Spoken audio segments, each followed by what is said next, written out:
Morning, everyone, or as we would say in Ireland, Diagwit. Happy St. Patrick's Day. I just wanted to take a minute to tell everyone a quick Irish folktale story, and this is the story of Oisin in dTir nOg, and that means the story of a boy named Oisin, and dTir nOg is the land of youth. So there'll be a lot of Irish words in this story, and I'll try and explain them as we go through. But I'm going to start off introducing two different things. This right here is a hurley. So this is my hurley. And hurling is a sport where you use your hurley and your schlitter. And that'll be an important part of our story. So hurling will look a bit like this. You have it on your stick. It's a bit like lacrosse, kind of mixed together with some other outfield sports. But that'll be important for our story today. Anyway, the story of Oisin in dTir nOg starts with a group of great warriors in Ireland back before times were even recorded, called the Fianna. Now, the Fianna, they were great warriors and poets, and they were the strongest and the smartest men in the land. And the leader of that tribe, that clan, that family, the Fianna, was a man named Fionn McCool. And he had been their leader for a long time. He was the strongest of the warriors and the best of the poets and the songwriters. And he was starting to get older.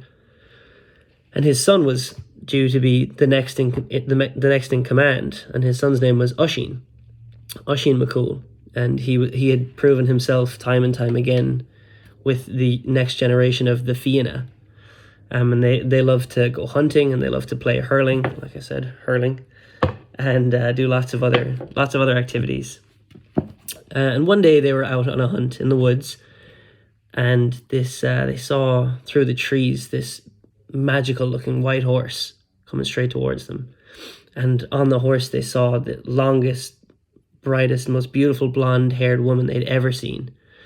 And she rides up to them and says, "Hello, I'm nOg Keenor, and I'm looking for Oisin." So all the men in the Fianna kind of look around and they say, Oisin, come here." So Oisin walks to the front anyway and says, "Hello, nOg, my name's Oisin. I don't think I know you. Who are you?" And she said, "Well, I'm here from dTir nOg, and I'm here to take you with me." And Oisin says, "Well, I can't just leave my family and my friends and all the people and life that I live here with the Fianna." And they talk for a minute, and eventually nOg convinces Oisin to come with her to dTir nOg. So he says his goodbyes, and he gets on the horse with nOg, and they ride off into the sunset into dTir nOg.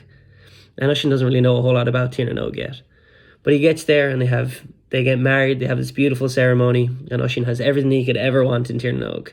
The days seem endless. He has all his needs met. He has great feasts all the time, and he's loving it. And after a while, he starts to kind of miss his family and miss home. And he says one day to nOg, "Could I go back to Ireland for just the day and see my family, see everyone?" And nOg says, No, we can't really do that. We can't. It's not a good idea. But there was something nOg wasn't telling Oisin the whole time. In dTir nOg, time almost stands still. So every day in dTir nOg has been a year in Ireland. So he hasn't been gone all that long, but eventually he convinces her to let him go back. So she agrees to it, and eventually nOg sets up the horse for Oisin, and he rides back into Ireland. But she says to him, "You have to promise that you don't step foot on Irish soil. If you do, you'll never be able to get back into dTir nOg again." So he says, okay, I won't. So he's riding through Ireland again, and he meets a group of older guys, and he says, "Lads, have you seen Fionn McCool and the Fianna anywhere?" And the men just kind of look at him and kind of laugh a little bit and keep walking. And Oisin thinks to himself, "Oh, that's kind of weird." But he keeps riding on his horse anyway. And he comes across another group of men, and they're trying to pick up this heavy rock. And he says to them, "Well, lads, do you know where the Fianna and Fionn McCool and everyone is?" And they laugh at him again for a minute. And then they see that he's serious. And they say to him, "Fionn McCool and the Fianna have been dead for hundreds of years." So Oisin is like, "That can't be true. I was just here a year ago, and everyone was here." But nOg had not explained to him that in dTir nOg, time moves much, much slower.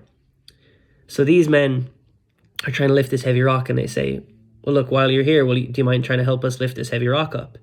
And Oisin says he's still one of the strongest men of his time, and he says, well, I can't get off the horse, but I can reach down and help. So Oisin reaches down to lift this rock, and as he does, he's helping the men lift the rock, and as he does, the saddle on the horse snaps, and he falls off the horse. And as soon as he hits that Irish soil, which Niamh told him he couldn't do, he starts to age hundreds of years and catches up to his real age. And in that moment, he becomes so old that he's not able to get back onto his horse to get back to Tir na nOg. And that is the story of Oisin and Tir na nOg.